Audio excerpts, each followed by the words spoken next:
Hello there, I'm Chaos the Ronin Beatmaker, and welcome to a Ronin review. Blue-Eyed Samurai, Episode 4. Another fantastic episode.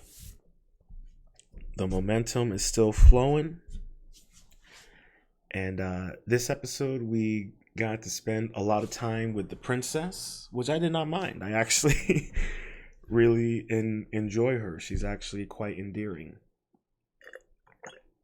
Um, she really cares for Tigan and really wants to be with him, and she's definitely using her wits to get what she wants. It's really impressive. It's definitely great. Um, Mizu, she's in a bit of a situation where she has to, work with the mistress of the sex house because she needs intel on how to get to Fowler inside the castle. So without further ado, let's get into spoilers because it's a great episode. Really enjoyed it. Let's do it.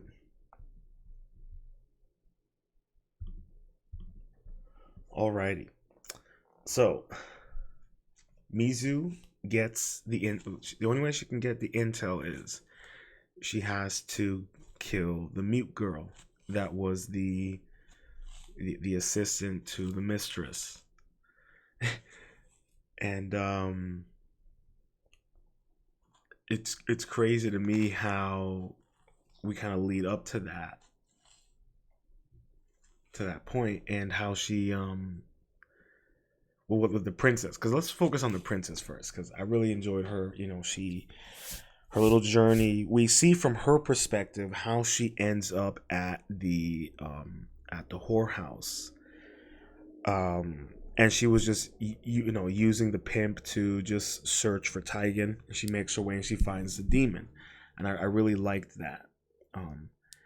And I enjoyed how she had to use her wits in order to be able to get a job at the whorehouse.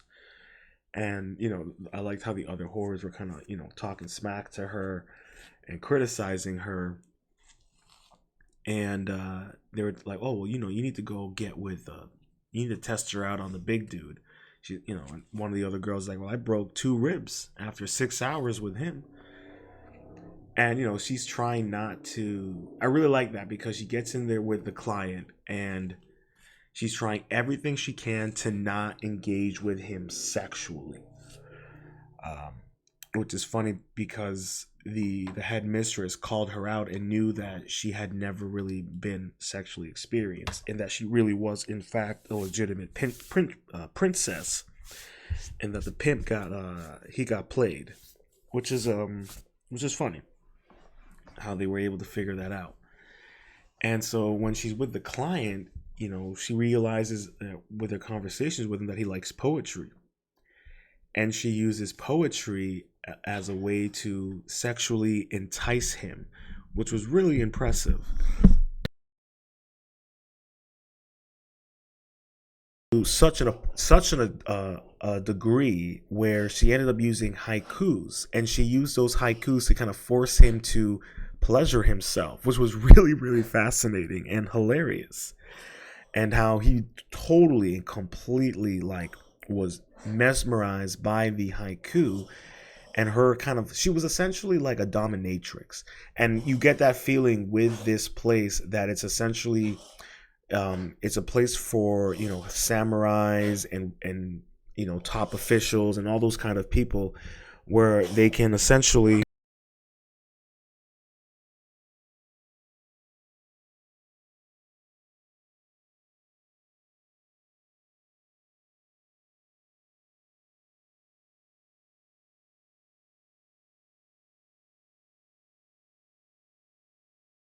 act out their most ravenous desires.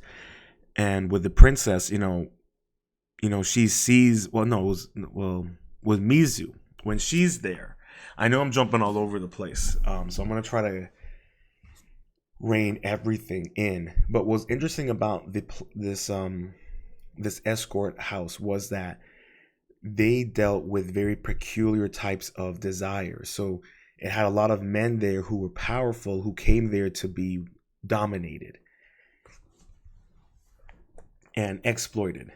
So seeing the princess having to use her intelligence to essentially dominate this man without actually touching him was really impressive. And her using the haiku and the poetry to essentially make him masturbate and turn himself off or get himself off.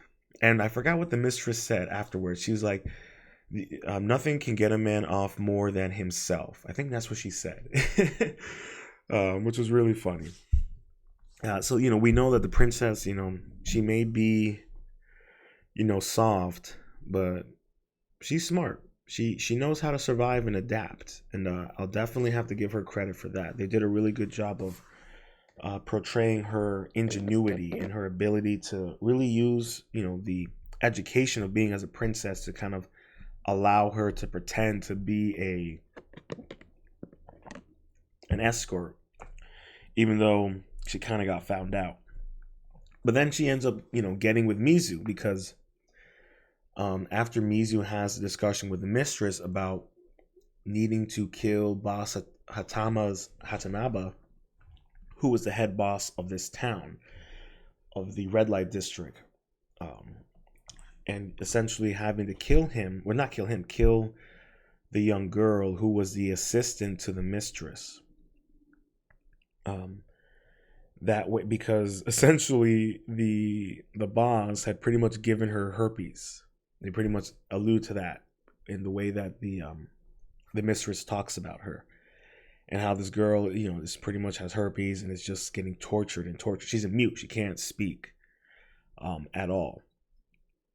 So it's a very dark and very sad situation. But Misu was able to convince her by cutting a candle and literally creating a design of a dragon in the smoke. It was, oh man, that was really, really awesome. Really, really badass. So, then it's time for Misu to go and make her kill. And I really like the scene where she's kind of gauging how she's going to get up to the top floor of where the girl is being cared for by the physician. And she takes off her ankle and wrist weights, and then you just see her move like a cat, just zooming. And I really liked how she had to continuously move and adapt to sneaking around. It was like Assassin's Creed. It was really good.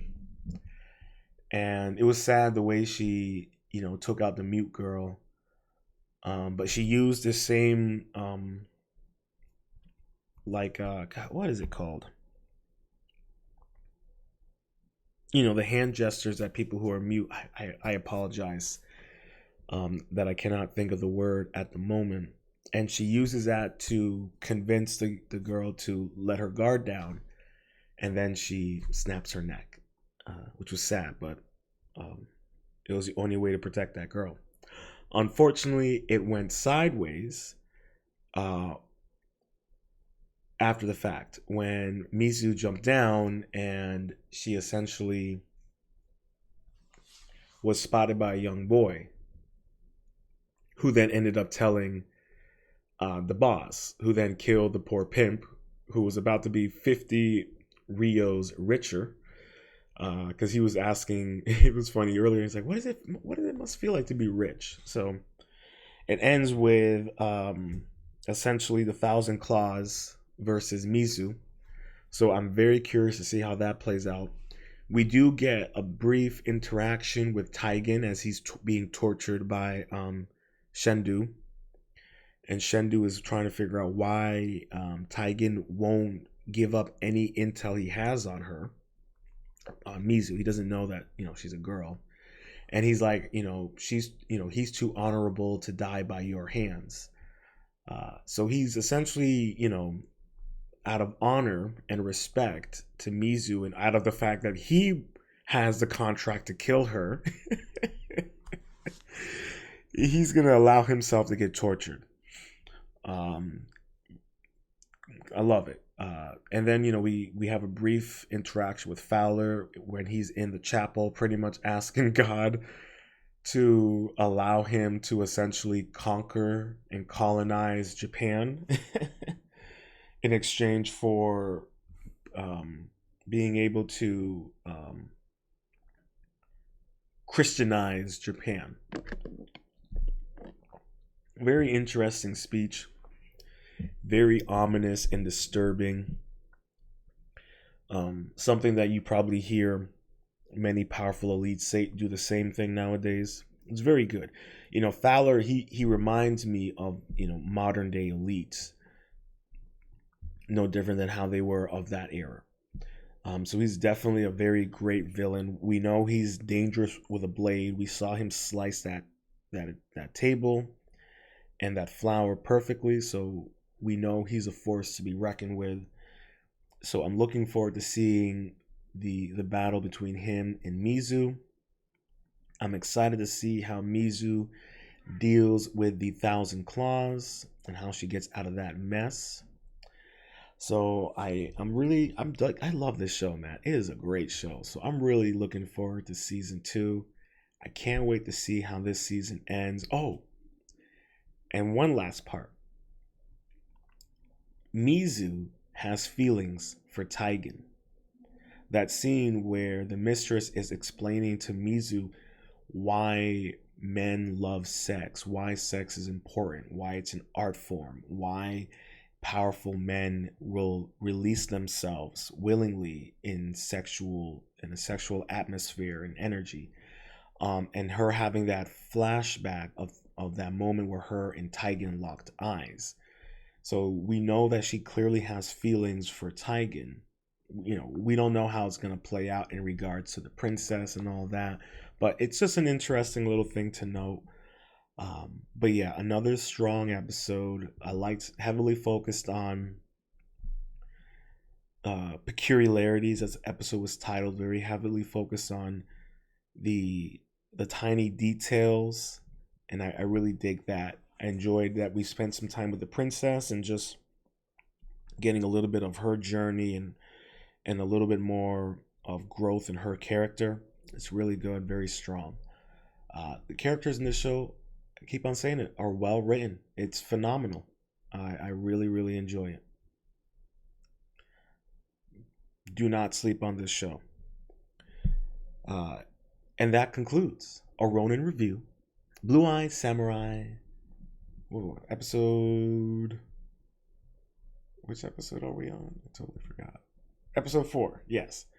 Blue-Eyed Samurai, episode 4. Keep a lookout for my review of Heart of a Hunter, which recently was released on Netflix. It's a South African film. That'll be coming out this week as well as a review for episode 5 of Blue-Eyed Samurai. I will be reviewing X-Men.